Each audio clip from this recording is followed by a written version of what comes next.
So hopefully you're a little bit farther than I am on this isometric house. But printing it off is going to be the same no matter what stage. So basically this, right now we are just printing from design layers. There's going to be different ways of doing this further along, but right now we're just doing one sheet. So we can just use our design layers. So I want to make sure that everything I'm printing off, or all my objects, are within this gray boundary. That is my page boundary. If it's crossing over a little bit, it's going to cut it off. So, and if I need to make adjustments, I can select all or Command A.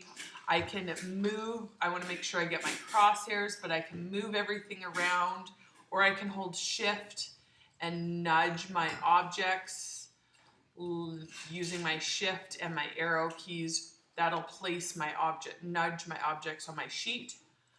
There's a couple ways of doing this, and it's going to depend if you're on a PC or on a Mac. I'm going to show you from a Mac because that's what we're on.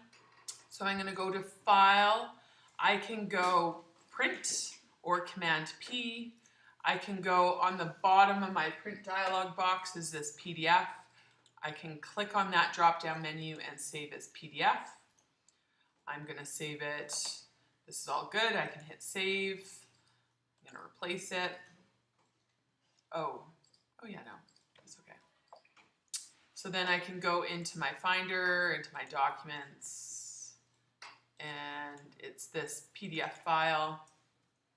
And I can open it up and check and see and make sure that it all turned out how I wanted it to. So there's my PDF, okay? That is one way of doing it. So again, I went File, Print,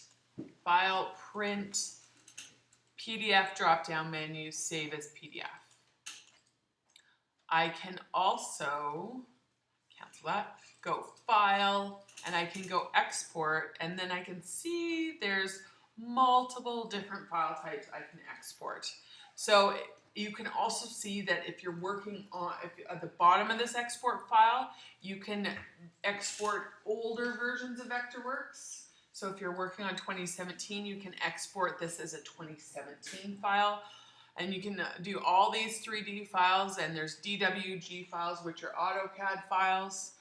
And you can see right in the middle, there's a PDF file. You can also do an image file, so JPEG or bitmaps. But in this case, we're going to do a PDF file. So export, export PDF, click on that. And that gives me, there's different settings and options I can select. As it is currently set up, works well. So I'm going to export. Again, it's going to ask me what file name I have. Remember, you're going to have your class number, your isometric house, and then your initials. Extremely important. Remember, I'm not going to mark it unless it's in that format. Okay? Yeah, it's a headache. Okay, so file type right here, it's confirming that it's PDF file. I'm going to save it, and this way automatically opens it up in preview, and I can check and make sure that it's all good that way.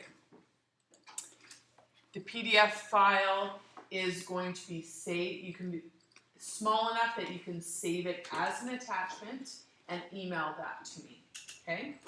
Now, as I have on the board, you are going to create the PDF, print the PDF hard copy. Oliver's going to come over printing. The digital PDF file you're going to send to me, and you're also going to send me your Vectorworks file. So your Vectorworks file is in your Finder. So right now, my Vectorworks file is right here. I can see that it has the little Vectorworks icon.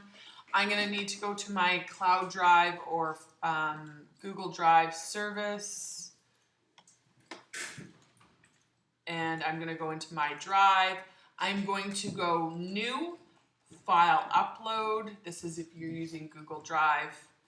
I'm going to go to and select my Vectorworks file. I want to make sure that this is the Vectorworks file. It's going to be too large to attach it in an email. I can see that it's uploaded.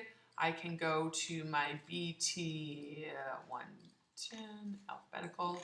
It's right there. It's not a recognized file type by Google, so that's why it's visible the way it is.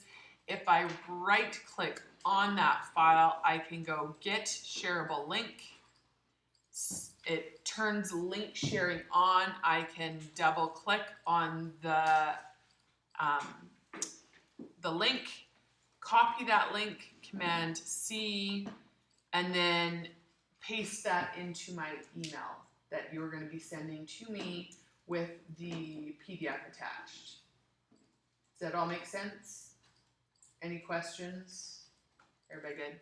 Oh, and a little, where am I? Vectorworks. We also want to put our name on it. So this is a piece of artwork. We're going to put our little name. We're going to make sure we sign it. And I'm going to just rotate it. This is the rotate tool. So I'm going to place this first. And then I can rotate it. So my object selected, I'm going to lock it with this insertion point.